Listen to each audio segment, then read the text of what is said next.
In a world of asymmetric war, where you don't know who you're fighting, it's hard to know what you're fighting for.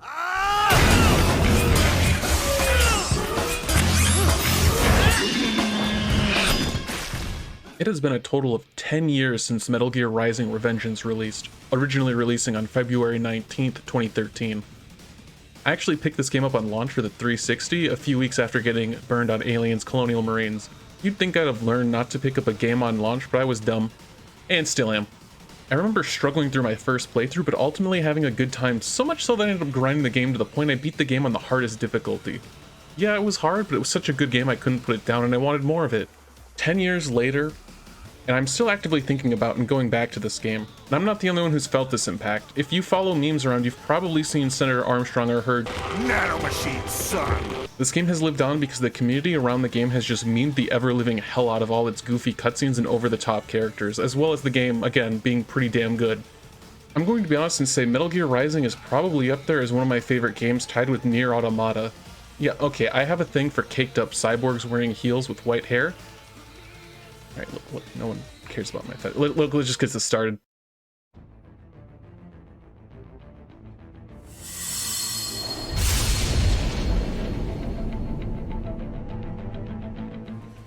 So part of what makes Metal Gear Rising so damn good is the writing itself. The plot, while commenting on American politics, is so incredibly goofy and over the top, it's hard not to laugh with it. The game doesn't take itself seriously at all, and thank God it doesn't. Don't get me wrong, this game does have serious moments, but the tone is pretty silly overall. So you've got some kind of disguise lined up, right? Yep, all set. Hope so. You'd be a little conspicuous just walking the streets. Relax, Kev. I'll blend right in. Yeah.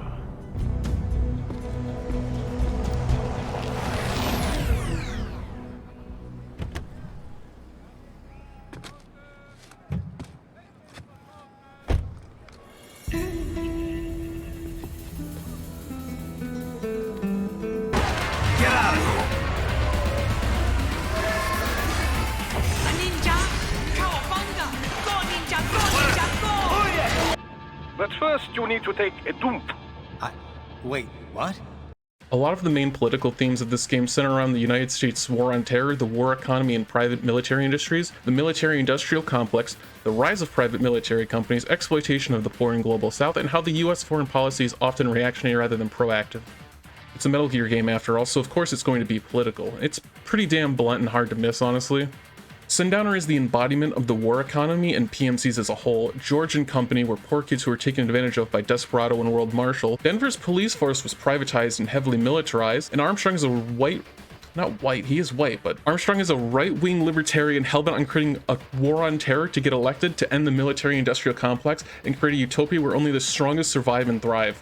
If this game came out now, I feel like a lot of people would probably be pissed and call it woke because it's not exactly friendly to the US government, unlike a lot of video games that come out now. Call of Duty, hitting war crimes on Russia and not the US. I know I'm not going into a lot of detail, but suffice to say there's a lot more going on in Metal Gear Rising's story than people often give it credit for. However, this game isn't highly regarded for that reason, so I'll stop talking about political themes.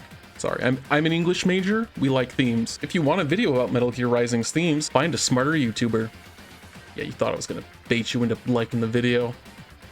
Please like it though. A lot of people don't remember Metal Gear Rising for the themes or plot, but rather because of the characters within the game. I've been saying it over and over again, but I'll say it again. These guys are just silly little fellows. I fucking love them. They're very goofy and oftentimes have silly smiles and animations to go along with their personality.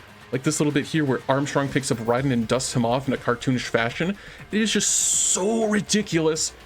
I don't know why he does it. It's just, I love it. I'm not gonna stop talking about how much I love this. It's so silly. And I suppose this is a good introduction to talk about our protagonist, Raiden. I know a lot of people hated him prior to Metal Gear Solid 4, but I've always kind of had a soft spot for him. And this game, he kind of reminds me of Leon Kennedy from Resident Evil 4, but just a tiny bit less silly. There's this ongoing joke where he scrapes his chin and it turns bright orange because of the heat. Well, the writers followed this up with the rule of thirds and end the gag with a dumb little moment like this.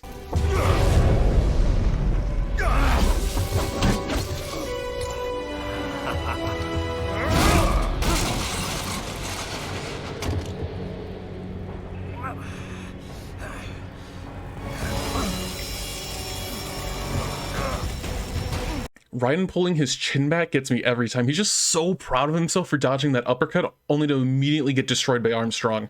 It's such a stupid and goofy character moment. I love Raiden because of this. I actually really like Raiden's design for this game as well. The lack of an eye really shows that he can't see the entire picture. Rather, he can only see things in black and white. It isn't until Jetstream's Sam shows Raiden that people don't always have a choice where they end up. They're adults. They made their choice. Sure they're adults. Sure they signed up for this. Right on the dotted line of their BMC contract. Usually they're no strangers to war. In fact, many times they already lost a limb or two. Many times they were out of work and starving on the street. So yes, they sign up for surgery to fight God knows where. Goddamn IED took my legs. I needed a job. Stop! In the post-credits scene, Raiden is acting as a free agent, following his own path with both eyes again, able to see the world for what it is and seeing a clear picture. On top of that, Raiden's upgraded cyborg body is far more mechanical than it is human, but again, the post-credit Raiden's body is much more human, showing he's regained his humanity and understands himself better as a person. It's a really nice visual metaphor that I can appreciate. A lot of people, at least at launch, didn't like how Raiden abandoned Rose to keep fighting, stating that it undoes his ending in Metal Gear Solid 4. I disagree because Raiden is pretty idealistic in this game. It makes sense that this version of Raiden would pick up the sword and continue fighting for a better world for his family. I find it odd that Raiden never mentions Rose or John outside of when Boris asks about them. It just feels like a missed opportunity for a little bit more character, but again, I could have missed something in the codex because there's a lot. And then there's Jack the Ripper, Raiden's past persona, a killer who took pleasure in war that he left behind. Now this might be a controversial take, but it seems like Raiden's arc from the previous game isn't necessarily undone, but rather it comes off as his past self being inescapable and wholly accepted. Childhood trauma doesn't magically vanish when you get a wife and kids, so it makes sense for Raiden to fall back into his past self when his worldview is completely shattered. That isn't the complete case, however, since Raiden still has some self-awareness enough that he understands Jack the Ripper isn't the norm. Raiden knows he can never truly be free of this, but he ultimately utilizes that past trauma to ensure that no other child is forced into war like he was. In my eyes, Raiden is somewhat of a tragic figure who can never truly find peace because of that trauma, so it ends up working for me. And then there are the bosses. The bosses in this game end up acting as a reflection of Raiden's character. So for example, Blade Wolf is merely a tool for the winds of destruction that cannot question orders despite having the intelligence to analyze orders. If Blade Wolf disobeys his orders, he gets a memory wipe. Raiden sees a part of his past self, the time he was a tool of the Patriots, and ultimately has Doctor set Blade Wolf free by repairing the UG's body and granting the AI free will. It's a great parallel, and it works incredibly well for the first boss to show how far Raiden has come as an actual character. Now, I could continue talking about Raiden, but I want to talk about a few other characters first, particularly Armstrong. Senator Armstrong doesn't really show up until the last 45 minutes of the game, and he manages to steal the entire show. Everything about Armstrong, everything he says, everything he does is absolutely ridiculous. The entire fight on top of the Metal Gear is so cartoonish and fun, I love it. Now don't get me wrong, Armstrong does spot a lot of political important themes and stuff like that, but no one really remembers him for that. They remember the insane lines that he has, like how he could have been a professional football player if he didn't join the Navy, or how he calls Raiden Saucy Jack. His voice actor just does so much damn work to elevate this character on a whole new level. Source! My source is I made it the fuck up! And then there's Jetstream Sam, the rival character to Raiden. The Shadow the Hedgehog of Metal Gear. Okay, look, that's not a very apt analogy, but bear with me here, okay? Sam is the inverse of Raiden in that he lost his way and he doesn't really understand why he fights. Once he challenges Raiden's idea of justice and Raiden bounces back more determined than ever, Sam ends up questioning his own beliefs. And this is reflected during Sam and Raiden's duel, where the song The Only Thing I Know for Real plays during the fight.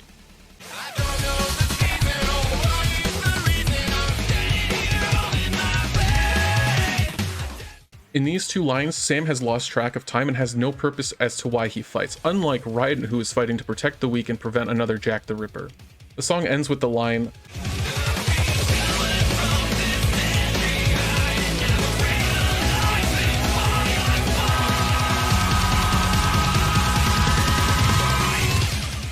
which is pretty self-evident that Sam, despite looking inward, cannot find a reason to keep fighting, unlike Raiden. It's a great combination of character writing that's brought through with the help of the music, something more games really need to incorporate. And the music for this game really does help with characterization. I won't get too into that, but the vocal tracks not only add energy to the boss fight, but often inject more character into the bosses that wouldn't be there otherwise. There are the supporting cast of characters that aid Raiden through the game, like Boris, Doctor, Courtney, and Kevin. I like Doctor since he's an eccentric German scientist who encourages the collection of hands.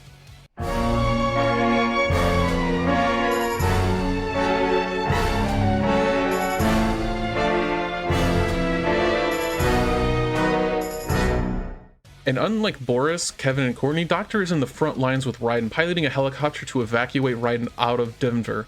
I wrote Chicago here, I don't know why. He's a cool guy, just not a particularly deep character, which is fine.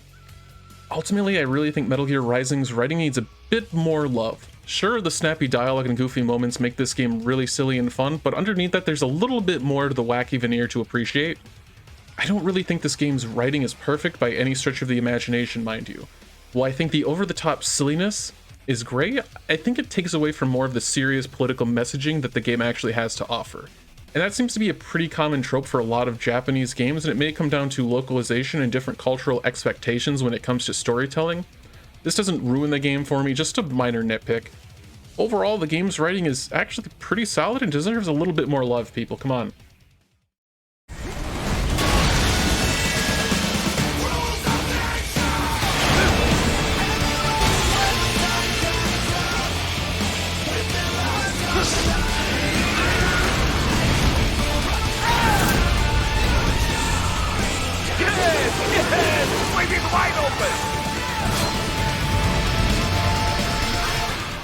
While I really do enjoy the story of Metal Gear Rising, I think what really helps it is the fast-paced action gameplay. If you couldn't tell from the footage, Metal Gear Rising is a fast-paced hack-and-slash game that we really don't see too often anymore. The main gameplay loop is, well, slashing dudes into 32 pieces and ripping out their spines for health. Okay, so Raiden has two modes of attack with his sword, heavy and light attacks. This game has combos, but you don't need to worry about combos to be effective at the game. You can hack and slash dudes and mash buttons all you want, but on higher difficulties that's not going to work. The swordplay is pretty spot on. You can't just magically roll out of attack, nor can you just parry straight out of an attack. Despite being fast paced, you need to wait for the animations to end, meaning if you talk shit to these grapplers, you're going to get command grabbed. The sword can parry most attacks, but there are moves that Raiden can't parry, which is where the offensive-defensive comes in. Once unlocked, it'll allow Raiden to swing his sword and sidestep at the same time. This might come as a hot take, but I'm not really a big fan of this move. It feels a little finicky at times and doesn't work as well when compared to the parry. The parry mechanic in this game, Ryan's main source of defense, works just a little too well, and I mean once you know how to parry attacks, you will not struggle with most common enemies in this game. Learning how to parry attacks is pretty much essential for beating the bosses. The parry becomes your best friend and you'll need it in order to beat Monsoon, a boss later in the game. His moves come out in quick succession and will stun Raiden if you're trying to run away, so your best bet is to just parry his moves. I actually had a friend I loaned this game to, and he ended up rage quitting on the Monsoon fight because it was just too hard for him. And when I asked him about parrying, he just said the game was bad and he didn't know how to, so yeah. You have to parry this guy. I know it's anecdotal, but I think it's a good example as to why Monsoon's boss fight works as a test to see if you've actually mastered the game's parry or not. I know I started talking about defensive options, but there are 3 side weapons you can unlock that replace Raiden's heavy attack: Mistral's Spear, Monsoon's Sai, and Sundowner's Scissor Blade. The Spear has a long sweeping moveset that is great for dealing with large groups of enemies, especially dwarf geckos. The Sai allows for Raiden to pull himself to enemies, making it much easier to engage with flying enemies. The Scissor Blades are incredibly slow, hard-hitting weapons that nuke enemies' health bars. Now personally, I like sticking with Raiden's swords, but the spear is a good pickup for dealing with large groups of enemies. Fucking dwarf geckos. These side weapons are unlocked through an upgrade system that appears after each mission is complete, as well as health and fuel cell upgrades. These upgrades encourage several playthroughs, as each time you beat the game you'll unlock new things to purchase, from cheats to costumes. Honestly, this is probably one of my favorite ways to encourage replay value. It's just having a bunch of fun unlockable costumes and cheats. I did mention Raiden was capable of turning dudes into 34 pieces, and I wasn't exaggerating. This is where the blade mode or Zandatsu mechanic comes in. When this symbol shows up or enemies' limbs are highlighted in this blue hue here, Raiden can enter blade mode and aim his sword accordingly, allowing him to sever limbs and strike weak spots. Blade mode relies on this little blue meter, and it burns as time goes on. The meter is replenished by attacking or aiming for enemy weak spots to expose their electrolyte fueled spines, which restores Raiden's HP as well. Now, this combination of lethality and healing encourages aggressive gameplay in order to keep Raiden's health up, or you could just use nano repair paste, a healing item enemies drop. Personally, I find ripping out the spines of my enemies and drinking their fluids far more engaging than running away and healing, but hey, that's just me. The blade mode mechanic is pretty unique to Metal Gear Rising. I really haven't seen it copied or mimicked in any other game, which is a shame because it's really satisfying to turn enemies and bosses into a dozen pieces. And on top of being visually cool, it's something I really haven't got sick of using, which is weird because I'm pretty impatient when it comes to most games. Blade mode does have its downsides, however. Some bosses like Sundowner and the final boss, Senator Armstrong, require multiple weak points to be hit at once, and this is where it gets a tad frustrating. Blade mode is great as a spectacle mechanic, and hitting one weak spot is fine, but when you have to hit multiple weak spots, it doesn't feel very good at all. So this results in slowing down the pace of the fight to carefully aim the camera and the blade to make sure you can actually hit the target before the meter burns. During the Sundowner fight, he'll deploy a shield that requires some careful aiming. It's a little frustrating, but not required to actually beat the boss. It's a way for the game to sort of train the player into getting ready for Armstrong, which requires the player to hit 4 weak spots with 1 cut. Again, aiming the cuts for multiple targets feels really clunky and slows down the pace of the fight. This easily could have been remedied by simply just making this mechanic smoother to use, maybe add a little bit of auto-targeting with the controller, but overall it needs to be tweaked. After beating Monsoon, the little blue meter will turn red, which allows Raiden to enter Ripper mode, which is the final combat mechanic I'll talk about. Ripper mode is basically a limited time power-up that allows Raiden to cut enemies into pieces without entering blade mode. This one is actually incredibly great for dealing with grapplers and these hammer bros. It just melts their entire HP pool. And you can still enter blade mode, so in theory you could maintain a Ripper mode by wisely using Zandatsu during a fight, or you could just use the wig. It's a great inclusion that comes a little late, but makes replaying the game much easier and more entertaining. Overall, I'd say the mechanics create a very fast-paced, tight experience that rewards aggressive play. My kind of gameplay style. I think the defensive options are solid, though I think the dodge mechanic needs a little bit of work, and I think the parry is just a little bit too strong for most encounters. Blade mode again could use a little bit of polishing to feel smoother, and the game is a little bit on the shorter side, under 6 hours on normal mode. While I would love for more unique content, I think Metal Gear Rising's shorter runtime is ultimately beneficial for the pacing of the game's difficulty and story, but even then, I still want a little bit more unique content and levels from this game. I said it in the Fallout video, I'll say it again, I'm just a greedy gamer. Alright, this last little bit I want to touch on is about the bosses of Metal Gear Rising. So with such stellar gameplay, the bosses would likely be a match, right? Yeah, for the most part, they're all pretty good except for 3. So the first boss of this game is Metal Gear Ray, which shows how far Raiden has come. In Metal Gear Solid 2, he was fighting them with a missile launcher. Now he's throwing them in the sky and splitting them in half with a sword. Mechanically, this fight just teaches the player how to use Ninja Rod in blade mode, nothing stellar or anything like that. Pretty easy and a great spectacle fight overall. I should also mention the song Rules of Nature starts blasting as Raiden throws the Metal Gear and starts ripping it apart, amplifying the fight and giving it a boost of energy. The next fight would be Blade Wolf. He's really a step up in difficulty from Metal Gear Ray. He's aggressive, but parrying him makes him pretty easy, and even if you end up struggling, he calls for reinforcements, which allows players to use the Zandatsu mechanic to recover any lost HP. Good boss fight. This girl is up next, and she's alright. Her song A Stranger I Remain is about her own struggle to find a cause worth fighting for, and is honestly actually one of my favorites from the soundtrack.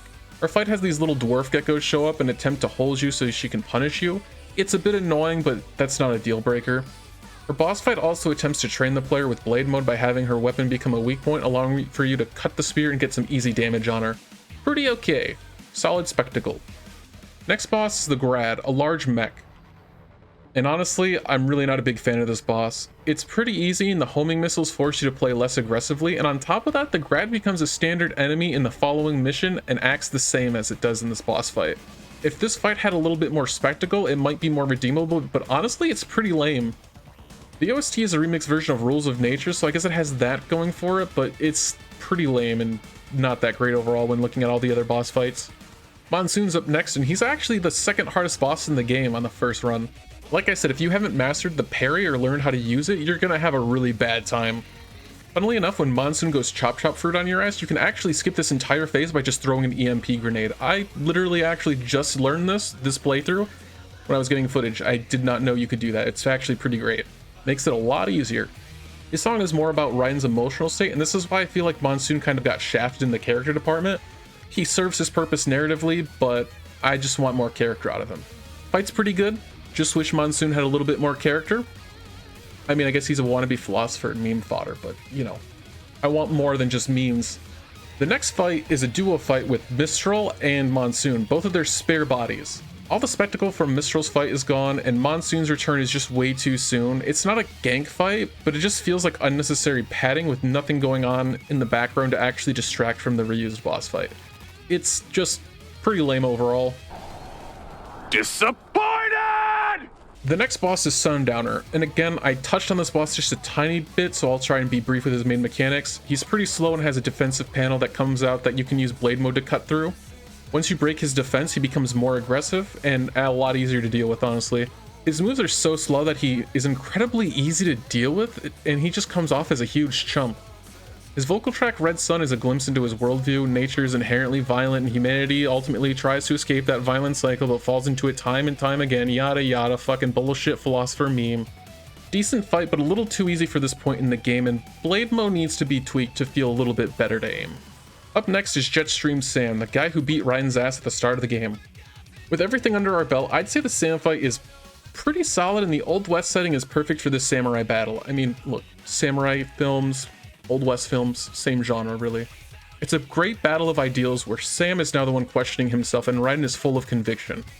And unlike the other bosses, the vocals in Sam's fight start immediately at the start rather than the last stretch of the fight, and it makes it for an incredibly memorable and satisfying showdown.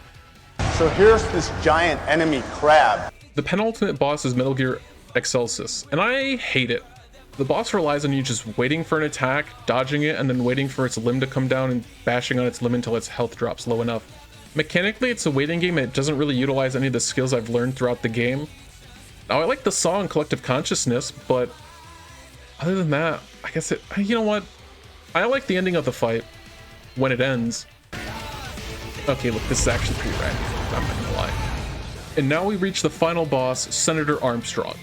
He's a great way to close the game on, and personality-wise, yeah, great, but he requires you to parry, dodge, and use blade mode to strike his weak points to prevent him from healing. The only part of this fight I don't like is when he throws these large chunks of steel, and we talked about how aiming at these weak spots is a pain in the ass. It just doesn't feel good. But the devs seem to be somewhat aware of this issue, and if you cut through the metal, you're actually rewarded with healing items since you're bound to take a hit here. It's not a great solution, but it's a solution nonetheless. All of Armstrong's moves are pretty fair otherwise, and the ending song It Has to Be This Way, it perfectly summarizes Raiden and Armstrong's views of each other while being an absolute banger. With such solid mechanics and an energetic soundtrack, the bosses end up being the highlight of the game. Sure, they don't all stack up, they don't have deep characters, but they serve their purpose narratively, and they're incredibly fun to fight. So, for what it's worth, solid experience.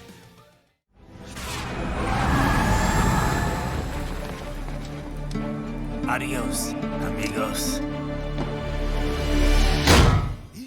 10 years have passed since Metal Gear Rising release, and it's still an incredible game. I know I didn't touch on the extra VR missions or the DLC characters or their bosses, but the game's main story mode is more than enough as a selling point. Goofy fun characters with insanely fun gameplay that doesn't grow old from start to finish, it's such a rare combination. I'd have to say I think Metal Gear Rising is absolutely one of my favorite games with Fallout New Vegas and Nier Automata. It's kind of disappointing we don't get to see more hack and slash games like this come out now.